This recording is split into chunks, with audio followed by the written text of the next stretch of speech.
नमस्कार। हम कक्षा 12वीं की पाठ्यपुस्तक आरोह भाग 2 के काव्यखंड के तीसरे पाठ के कवि कुंवर नारायण, जिनके द्वारा लिखित 2 कविताएं आपके पाठ्यक्रम में हैं। पहली कविता के बहाने और दूसरी बात सीधी थी पर। और इस वर्ष के पाठ्यक्रम से बात सीधी थी पर यह कविता हटा दी गई है। इसलिए इनके जीवन परिचय को पढ़ने के पश्चात हम इनकी पहली कविता कविता के बहाने इसको विस्तृत रूप से पढ़ेंगे। कुंवर नारायण, इनका जन्म 19 सितंबर सन 1927 को फैज़ाबाद उत्तर प्रदेश में हुआ था। कुंवर नारायण आधुनिक हिंदी कविता के सशक्त हस्ताक्षर हैं। इनकी प्रारंभिक शिक्षा घर पर ही हुई थी। विश्वविद्यालय स्तर की शिक्षा इन्होंने लखनऊ विश्वविद्यालय से पूरी की। इन्होंने अनेक देशों की यात्रा की है। कुंवर नारायण ने सन 1950 के आसपास काव्य लेखन की शुरुआत की। इन्होंने चिंतन परक लेख, कहानियाँ, सिनेमा और अन्य कलाओं पर समीक्षाएं भी लिखी हैं। ये तीसरे शतक के प्रमुख कवि हैं। इनकी प्रमुख रचनाएं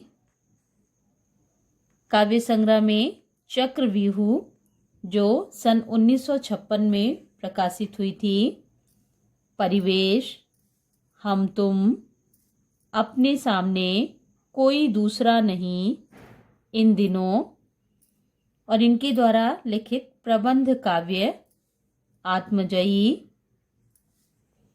इनका कहानी संग्रह आकारों के आसपास, इनके द्वारा लिखित समीक्षा आज और आज से पहले, मेरे साक्षात्कार, ये इनकी रचनाएं रही हैं।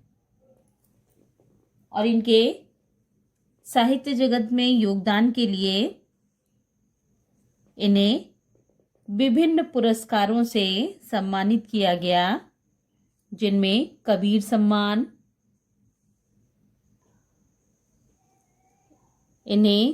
सम्मान, व्यास सम्मान, लोहिया सम्मान, साहित्य अकादमी पुरस्कार, ज्ञानपीठ पुरस्कार तथा केरल का कुमारन आशान पुरस्कार प्राप्त हुआ। इनकी काव्यगत विशेषताएं हैं। इन्होंने अपने सृजन कर्म में हमेशा कविता को प्राथमिकता दी है। इनके आलोचकों का मानना है कि उनकी कविता में व्यर्थ का उलझाव, अखबारी सतहीपन और वैचारिक धुंध की बजाय संयम, परिष्कार और साफ सुथरापन है। कुंवर नारायण नगरीय संवेदना के कवि हैं। इनके यहाँ विवरण बहुत कम है, परंतु वैयक्तिक तथा सामाजिक ऊहापोह का तनाव पूरी व्यंजकता से सामने आता है। इनकी तटस्थ वीतराग दृष्टि नोच खसोट, हिंसा प्रतिहिंसा से सहमे एक संवेदनशील मन के आलोडनों के रूप में पढ़ी जा सकती है। इनकी भाषा शैली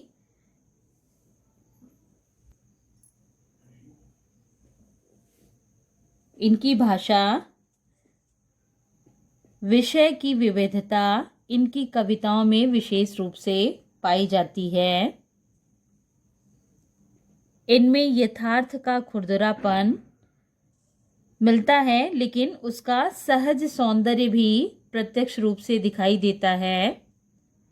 सीधी घोषणाएं और फैसले इनकी कविताओं में नहीं मिलते, क्योंकि जीवन को मुकम्मल तौर पर समझने वाला एक खुलापन इनके कवि स्वभाव की मूल विशेषता रही है।